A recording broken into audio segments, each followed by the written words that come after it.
할렐루야. 우리 옆에 상주합시다. 사랑합니다. 축복합니다. 예, 말씀을 좀 읽어봅시다. 시작. 하나님을 기뻐하라. 결혼 안 한 사람 손 들어보세요. 네, 시집 안 간 사람, 장가 안 간 사람, 시집 안 간 사람. 네. 시집 안 갔는데 애 가졌다 하면 좋겠죠. 네, 시집 안 갔는데 애 가지면 좋겠는 사람. 시집도 안 갔는데 애가 가졌다 그러면 좋아할 사람이 별로 없죠. 근데 오늘 말씀해 보면 지난주에 우리가 나눴던 것처럼 마리아에게 처녀인데 아직 약혼식을 준비하고 있는 그런 중에 남자를 알지 못하고 있는데 네가 은혜를 입었다, 은혜를 입은 자여, 이렇게 하면서 축복했습니다. 이 은혜를 입었다는 말은 자녀가 생겼다, 너에게 자녀의 축복이 임했다, 이제 그런 말인데, 이 마리아가 듣고 깜짝 놀랐습니다. 결국 이 마리아는 어쨌든 얘기를 다 듣고 믿음으로 주의 계집종이오니 말씀대로 되리이다 이렇게 하고 순종했습니다. 불가능한 일들 가운데, 우리가 할 수 없는 일들 가운데 또 우리가 그렇게 순종함이 유익할 것이라 생각되지 않는 것이라도 그것을 믿음으로 받는 것들이 우리에게 필요하다라는 겁니다. 그래서 우리가 다 보지 못하고 다 이해되지 않지만 어떻게 받아들일 수 있느냐? 믿음으로 받아들이는 것들이 필요하다라는 겁니다. 옆에서 한번 보십시오. 어려운 문제들을 믿음으로 받아들입시다. 할렐루야. 그래서 오늘 말씀의 제목도 여기서 연결되어서 하나님을 기뻐하라 했습니다. 이 마리아에게 절망적인 상황이죠. 어떻게 보면 이 닥친 일들이 절망적인 상황인데, 이 마리아는 이것을 하나님을 기뻐하는 것으로, 하나님을 기쁘시게 하는 것, 하나님의 이름을 높이는 것으로 그가 기쁨을 삼았다라는 겁니다. 때로는 우리에게 어려움이 닥치고 세상에서 이해할 수 없는 일들이 우리 앞에 있다 하더라도 하나님을 기뻐할 수 있는 그런 믿음을 가지시기를 소망합니다. 39절에 이때에 마리아가 일어나 빨리 산중에 가서 유대 한 동네에 이르러, 이때라는 것은 마리아가 그 수태고지 자식을 가졌다라는 소식을 듣고 나서, 그리고 나서 천사가 떠난 뒤에 떠나자마자 유대 한 동네로 갔다. 어디로 갔느냐? 엘리사벳의 소식을 들었죠. 천사가 마지막으로 일러준 말이 너희 친척 엘리사벳도 이미 아이를 가진 지 6개월이나 되었느니라, 이것이 너에게 증거다 라고 했을 때 그 증거를 보기 위해서 엘리사벳에게 찾아갔습니다. 40절에 사가랴의 집에 들어가 엘리사벳에게 문안하니, 41절 엘리사벳이 마리아의 문안함을 들으매 아이가 복중에서 뛰노는지라. 엘리사벳이 성령의 충만함을 입어. 엘리사벳이 마리아가 문안함을 들으매, 듣기는 누가 들었냐? 엘리사벳이 들었죠. 뛰놀긴 누가 뛰놀았냐? 뱃속에 있는 아이가 뛰놀았다라는 거죠. 그래서 우리가 듣는 것이 그만큼 중요한 거예요. 자녀를 가진 부모들은 듣는 게 중요하고, 자녀가 또 말씀으로 자라기 원하면 부모가 먼저 말씀 앞에 서 있어야 하고, 자식을 낳아서 자식이 기도하는 자가 되기 원하면 부모가 기도하고, 자식이 자라서 선한 사람으로 자라가기 원한다면 부모가 먼저 선한 행위들을 보이고, 찬양을 기뻐하면 부모가 먼저 늘 찬양 가운데 힘쓰고, 그렇게 할 때 자녀에게 그 좋은 영향력들이 미쳐지는 것이다 라는 거죠. 듣기는 엘리사벳이 들었는데 뛰놀기는 이 아이가 뛰놀았다, 그래 이런 영향력이 끼쳐진다 라는 거죠. 엘리사벳이 성령의 충만함을 받아 그 아이가 뛰놀 때 이 여인이 또한 성령의 충만함을 입었다, 마음이 기쁘고 감동되었다 라는 거죠. 42절에 큰 소리를 불러 이르되 여자 중에 내가 복이 있으며, 누가? 마리아가 복이 있으며 내 태중의 아이도 복이 있도다. 할렐루야. 그러니까 엘리사벳이 어떻게 알아요? 그 마리아가 지금 이제 문안하러 왔는데, 방문에 왔는데 마리아 뱃속에 아기가 있는지 없는지 어떻게 알아요? 이건 자기 힘이 아니다는 거죠. 멀리 떨어져 있는데 우리처럼 뭐 핸드폰이 발달돼 가지고 카톡으로 이미 나 6개월 돼서 나는 3개월이야. 나는 지금 배에 발차기 하고 있어. 이렇게 서로 보낸 게 아니에요. 2000년 전에 무슨 핸드폰은 어디 있고. 그 아이를 임신해가지고 지금 이 산을 넘어서 그 동네 찾아간 것도 대단한 거예요. 근데 그런 중에 서로 전혀 알지 못하는 중에 그 아이를 가졌음을 축복했다는 거예요. 그러니까 우리는 서로 어떻게 해야 됩니까? 서로 축복해야 한다는 겁니다. 예, 서로 뭘 별로 마음에 안 들어도 어쨌거나 복을 빌어줘야 된다. 이 여자 중에 내가 복이 있으며 내 태중의 아이도 복이 있도다. 복을 빌어줬습니다. 43절에 내 주의 모친이 내게 나오니 이 어찌 된 일인고 했습니다. 자, 이 43절이 좀 중요한데요. 우리가 그냥 단문으로 보면 이 무슨 말인지 이해하기 어렵습니다. 내 주의 어머니 했습니다. 내 주의 어머니. 내는 누굽니까? 엘리사벳이죠. 어머니는 누굽니까? 마리아죠. 그럼 주는 누굽니까? 예수님이죠. 예. 그러니까 엘리사벳에게 예수님은 아직 태어나지 않았지만 뱃속에 있지만 그의 주님이시다라는 것을 고백하는 거죠. 그러니까 이 여인이 엘리사벳이 보통 믿음은 아닌 거예요. 이 엘리사벳도 자기가 사가랴가 물론 환상을 보고 아이를 가졌다는 소식을 들었지만 이 엘리사벳도 보통 믿음은 아닌 거예요. 그러니까 하나님께서 그에게 그런 그릇이 되니까 이 세례 요한을 임신하게 하신 거죠. 그 아직 태어나지도 않았는데 자기가 먼저 벌써 이미 6개월 됐고 이제 막 갓 생긴 마리아의 아이를 보지도 못했고 임신했는지도 소식도 듣지 못했지만 그를 보자마자 성령에 이끌려서 네가 복되고 네 뱃속에 있는 아이가 복되다 이렇게 축복할 수 있는 그런 믿음을 가졌고 그뿐만 아니고 그 뱃속에 있는 이제 겨우 생긴 그 생명체를 보면서 그가 나의 주님이다 이렇게 고백하는 거예요. 대단하죠. 이런 걸 보면요 믿음의 사람들은요 보고 믿는 게 아닌 거예요.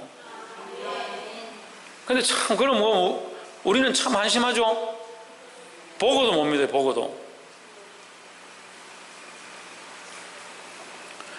내 주의 어머니 그러니까 엘리사벳이 그 마리아의 뱃속에 있는 존재를 주님이다 나의 주님이다 하고 그 주님의 어머니 마리아이다 이렇게 표현을 했습니다. 내 주의 어머니가 내게 나오니 어찌된 일인가 했습니다. 그래서 이 문장만 봐도 천주교는 문제가 좀 있는 거예요. 예수님은 누구의? 마리아의 아들이죠. 예. 육신으로는 마리아의 아들이죠. 그럼 마리아는 누구의 어머니입니까? 예수님의 육신으로는 예수님의 어머니가 되는 거죠. 근데 천주교에서 뭐라 합니까? 성모라 그러는 거예요. 성모. 하나님의 어머니다 하는 거예요. 단어 자체가 잘못된 거예요. 마리아나 엘리사벳이나 신이 아니죠. 분명히 신적인 권위가 없습니다. 그래서 신적 권위를 입히면 안 돼요. 교회도 문제예요. 교회도 반드시 우리가 정신 차려야 될 게 뭐냐면 성상화하는 거예요. 성상화. 우리가 정말 조심해야 될 게 성상화예요. 성상화. 거룩을 자꾸 입히는 거예요. 사물에다 거룩을 입히는 겁니다. 성경책이 거룩해요? 여러분이 거룩합니까? 정신 나간 사람들이 그러는 거예요. 이게 그냥 프린트로 해가지고 종이에다 인쇄한 거지 이게 무슨 거룩합니까? 이게 문제인 거예요. 이게 사고가 문제인 거예요. 자꾸 거룩을 입히는 거예요. 하나님이 거룩하시죠?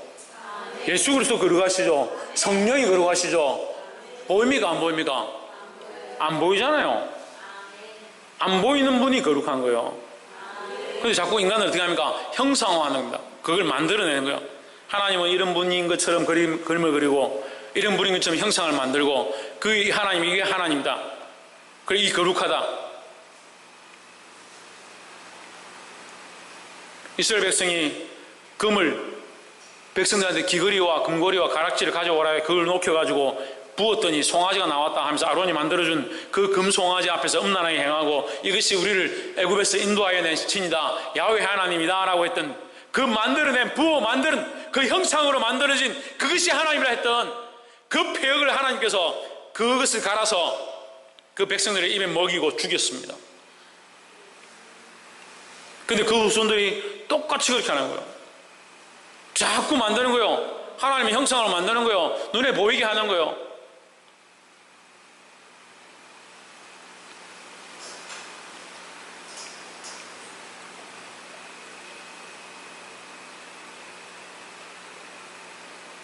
하나님은 보이지 않는 빛에 거하시는 분인 줄 믿습니다. 하나님은 자꾸 만들려고 하면 안 돼요. 자꾸 드러내려고 하면 안 돼요. 우리는 르네상스 시대 근대 미술의 최고치라고 사람들이 많이 칭송하는 미켈란젤로의 작품들, 그것뿐만 아니고 많은 사람들이 그 시대에 많이 만들었던 미술과 음악과 그런 것들을 아름답다라고 하지만 실상은 아주 문제가 많은 거예요. 심각한 거예요. 그래서 유럽 사람들은요, 아직도 하나님을요 이렇게 하고 이게 하나님인 줄 알아요. 이게 인간은 뭐예요? 인간은 이렇게 하고 있는 게 인간이고 하나님은 이렇게 하고 있습니다. 무슨 말이에요? 천지창조 그림 있죠? 그 하나님이 이렇게 하고 있어요. 이렇게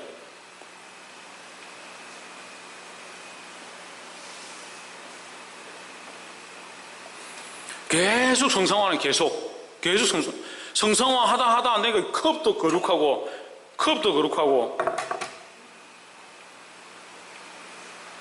책받침도 거룩하고, 어떤 성인이 열심히 살아가지고 그가 앉았던 방석도 거룩하고, 교회가 점점 성상화하다 보니까 거룩하지 않은 게 없어요. 교회 안에 들어와가 전부 다 거룩하고, 심지어는 시체를 갖다 놓고요.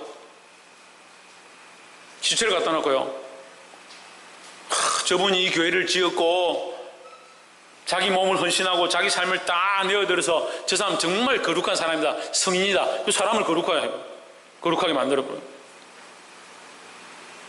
타락은요, 사람을 거룩하게 하기 시작하면요, 그 타락이에요. 사람을 거룩하게 하기 시작하면 그게 타락이라고요. 한국교회 타락이 왜 타락인 줄 압니까? 왜 타락되게 하는 줄 압니까? 목사를 성상화하거든요. 목사가 무슨 거룩한 존재입니까?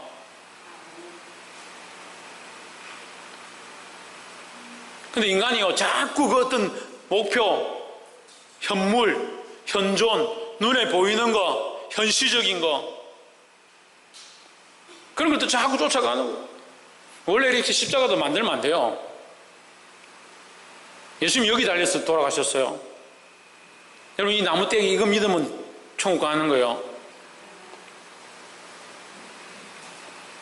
제가 지금 좀 심각하게 얘기를 계속 할게요. 좀 잘 이해가 안 되더라도 여러분 양해를 하고 들으십시오. 이 껍데기들에 자꾸 거룩함을 부여하면 안 돼요. 얼마나 심각해지냐면요, 교회에 올라가는데 교회가 거룩하니까 교회 계단도 거룩하다. 계단 한 칸 오를 때마다 너희 죄를 자복하고 회개하고, 또 계단을 오를 때마다 자복하고 회개하고, 자복하고 회개하고, 번뇌하면서 고민하면서 슬퍼하면서 기어서 올라가라. 그래서 성수까지 올라가시는 거예요. 그건 뭐가 똑같아요? 불교하고 똑같은 거예요. 108번뇌를 자기의 그 죄와 그 번뇌를 고뇌하면서 올라가는 거 똑같잖아요. 그 천주교는 이 묵주 돌리죠. 불교도 묵주 돌리죠. 인간적으로 되고요, 눈에 보이는 거 쫓아가면 똑같은 거예요. 본질로 돌아가야 돼요. 본질로. 순수함으로 다시 회복돼야 돼요. 그러니까 하다 안 되니까 야, 돈을 좀 모아라 해가지고 면죄부를 팔고, 돈 얼마 내면 면죄부를 주는 거예요. 얼마나 이상 공로를 채우면 그 사람 죄가 없다는. 그러니까 부모를 위해서 자기가 대신 가가지고 고난의 잔을 마시고 고통을 당하고 전에 고린도 교회 설교하면서 얘기했죠. 고린도 교회 어떻게 한다고? 시체를 놔두고요. 부모의 시체를 놔두고 그 시체 밑에 땅을 파가지고 시체 밑에 같이 누워가지고 목사님 불러가지고 세례를 좀 주십시오. 세례는 시체 위에 세례를 줄 수 없으니까 시체 위에 네가 예수를 믿느냐 하면 그 밑에 누운 사람이 예 예수님 믿습니다. 그래 세례를 받는 거예요. 이런 어처구니 없는 짓들을 하는 거예요. 내가 입술로 고백해야지. 내가 마음으로 믿어야지. 죽은 시체가 무슨 입술로 고백하고 마음으로 믿어요. 그 자꾸 타락해 가는 거예요. 한국 교회도 지금 점점 타락해 가는 거예요. 말도 안 되는 소리 들으면 자꾸 하고.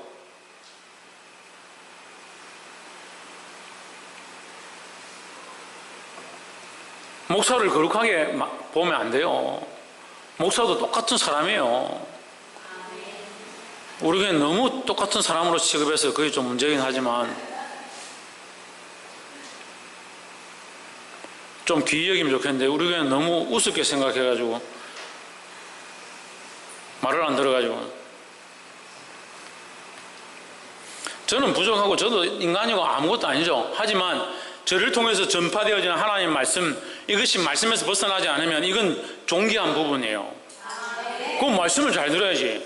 여러분 저를 죄송하지만 개 취급해도 상관없어요. 하지만 말씀은 잘 들어야 되지. 근데 이것도 안 되고 저것도 안 돼. 말씀도 안 듣고 순종도 안 하고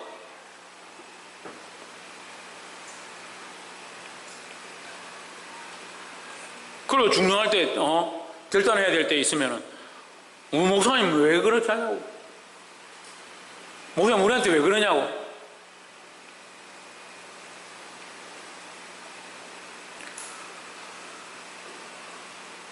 볼 수 있기를 소망합니다. 결국 그렇게 돼서 종교개혁이 일어난 거예요. 종교개혁이. 그런데 종교개혁이 일어났는데 지금 와서 보면 지금 이 교회도 종교로 개혁을 해야 될 만큼 그만큼 타락해 가는 거예요. 물질 만능주의가 되죠. 뭐 헌금 많이 하면 복 받습니다. 그렇게 가르치죠. 복 받으려 헌금합니까? 복 받으려 헌금하면 그 돈 가지고 복되게 사십시오. 그러면 되잖아요. 아니 복 받으려 헌금할 것 같으면 그 돈 내지 말고 그 돈 가지고 잘 먹고 잘 살면 되잖아요. 복이 목적이면 뭐하러 헌금을 해요? 제가 틀린 말 했습니까? 내가 잘 먹고 좋은 옷 입고 건강하고 재밌게 놀고 그렇게 하기 위해서 내가 헌금을 한다면 그 돈 가지고 자기가 재밌게 놀고 즐겁게 살고 맛있는 거 사 먹으면 되잖아요. 그럼 뭐 헌금 들여가지고 복 받으려 생각해요. 물론 하나님께서 우리에게 은혜를 더하셔서 우리가 드린 예물을 통해서 우리에게 축복하시고 자녀들에게 축복하시고 지경을 넓게 하실 은혜가 있겠죠. 하지만 그게 목적이 아니에요. 그게 목적이 아니에요. 왜 헌금한다 했습니까?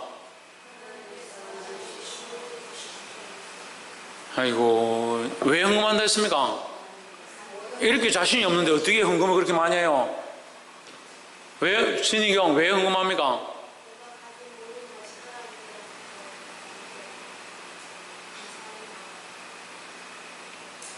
박예훈 왜 헌금합니까?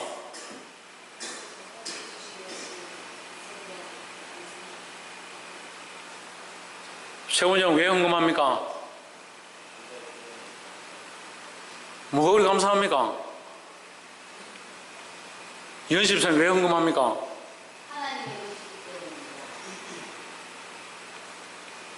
박근도 왜 헌금합니까?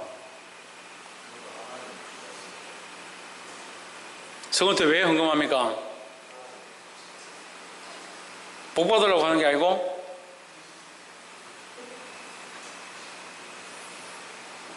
하나님이 주셨다. 그럼 믿어요? 이성환 씨 하나님 주셨어요? 아이고 오늘따라 이런 무거운 분위기에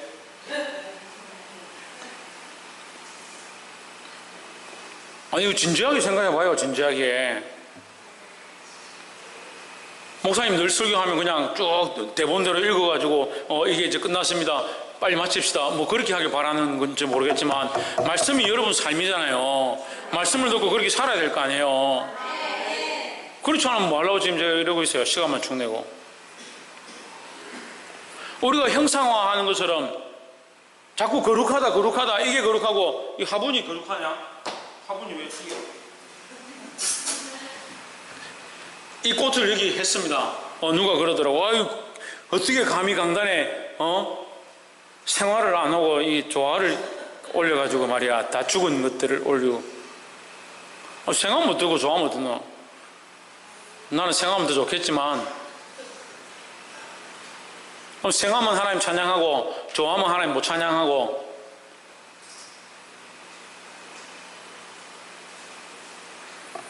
아니 참 이 꽃들이 문제가 아니고 내 몸에 그냥 서서 찬양하는 사람들이 문제예요. 꽃들도 노래하는데 찬양하는 사람들은 찬양의 역할을 못하는 것 같아요. 장팀들 손 들어보세요. 정신 좀 차립시다. 껍데기가 중요한 게 아니에요. 껍데기가. 근데 자꾸 껍데기를 형상화하고 그걸 성상화해가지고 거룩하다고 치부하고 만들다 보니까 그 모습은 노래하는 것처럼 춤을 추는 것처럼 하지만 그 속은 뭐요? 하나님과의 관계가 없는 그게 죽은 거지 무슨 살한 거예요. 우리 지금 마르다와 마리아는 겉은 어떤지 모르겠지만 그 속에 살아있는 생명체가 있는 거예요. 우리는 우리 속에 우리 속이 살아있어요. 속이. 내 속이 하나님과의 거룩한 관계 안에 살아있는 존재로 나아가야 되는 거예요. 아까 얘기하다가 뭐 십자가가 뭐 중요하냐.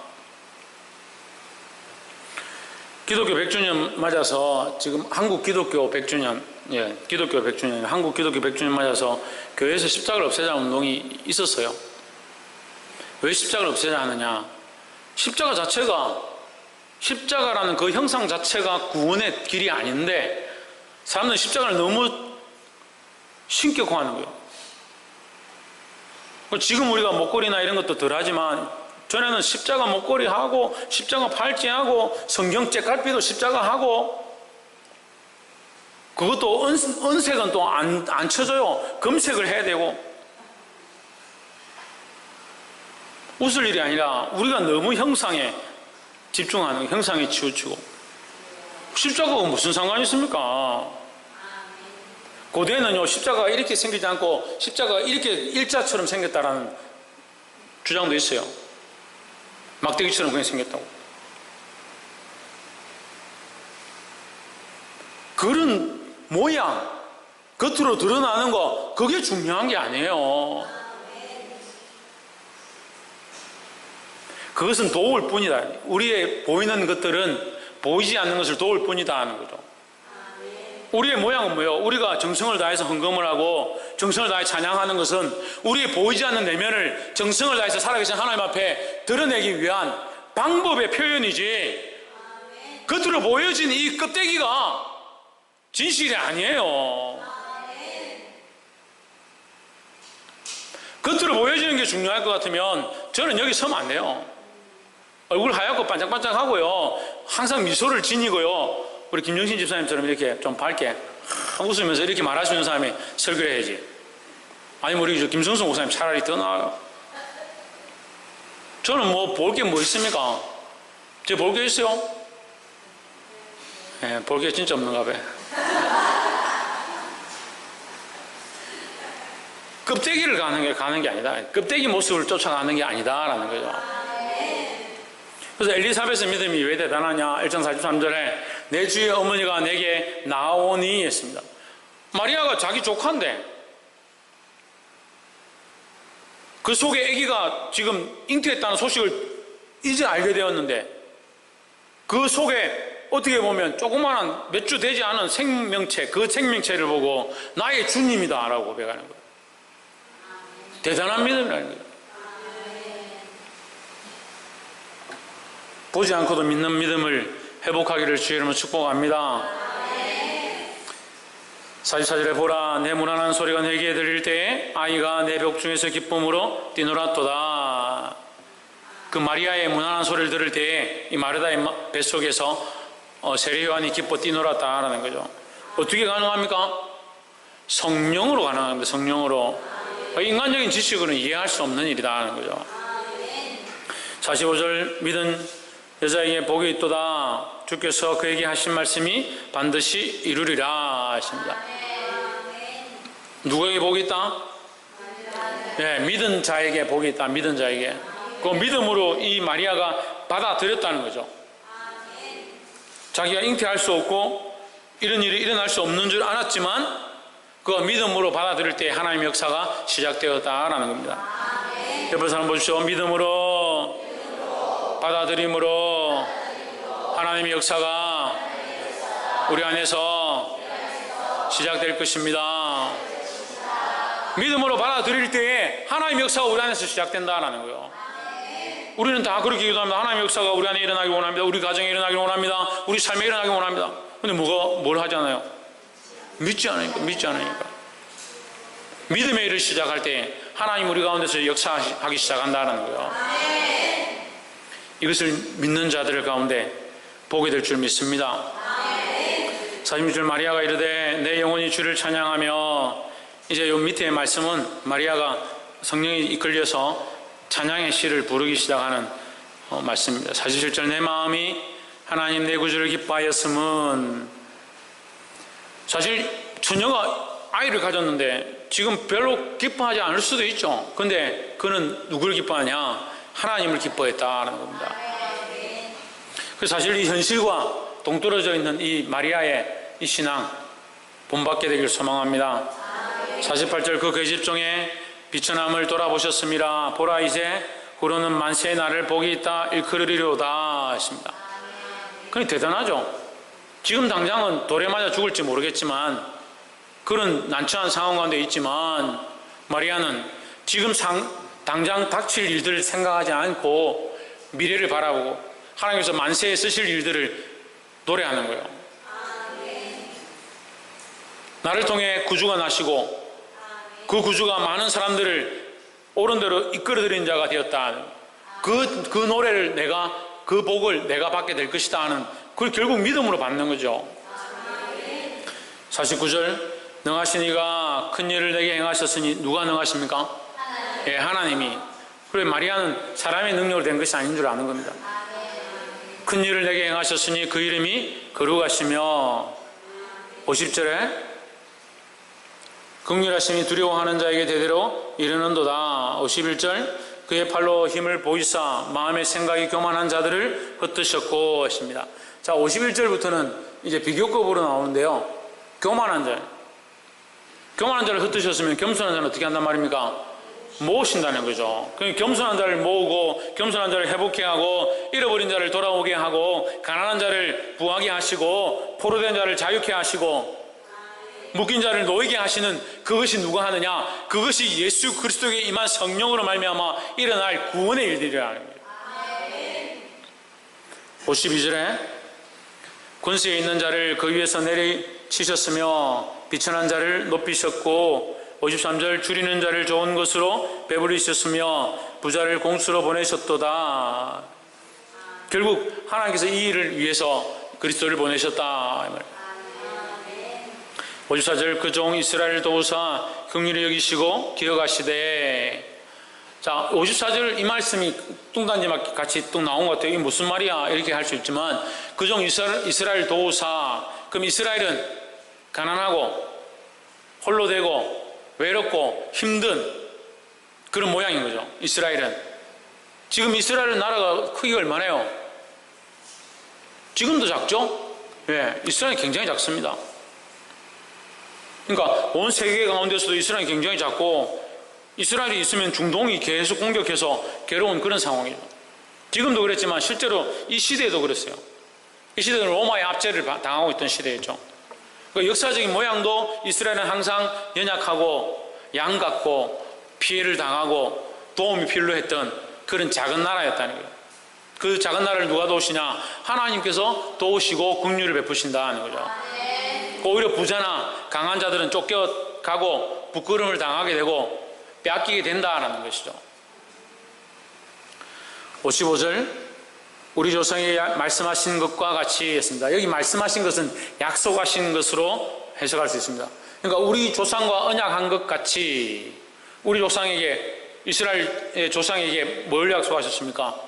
너는 내 백성이 되고 나는 너희 하나님이 될 것이다 라는 약속을 했죠.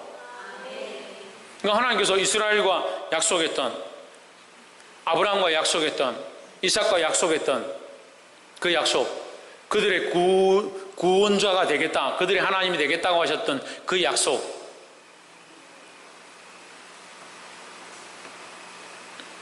그 약속을 누굴 통하여? 이 마리아에게서 태어날 자식 예수 그리스도를 통해서 이루어질 것들을 말씀하고 있다는 거예요. 56절에 마리아가 석 달쯤 함께 있다가 집으로 돌아가니라. 그 엘리사벳과 석 달 동안 함께 유하면서 서로 교제하고 있다가 돌아갔다 했습니다. 오늘 여기까지만 말씀을 보겠습니다. 마리아와 엘리사벳의 이 공통적인 모습은 믿음의 모습이다. 보이지 않는 것들을 믿고 이루어지지 않은 것도 믿음으로 이루어질 줄 믿는 마음으로 서 있었다라는 겁니다. 우리도 이 마리아와 엘리사벳의 믿음을 본받아서 보이는 것에 치중하지 말고 나의 욕심과 내 생각들을 쫓아가지 말고 하나님의 거룩한 뜻을 위해 달려가기를 주의 이름으로 축복합니다. 기도하겠습니다.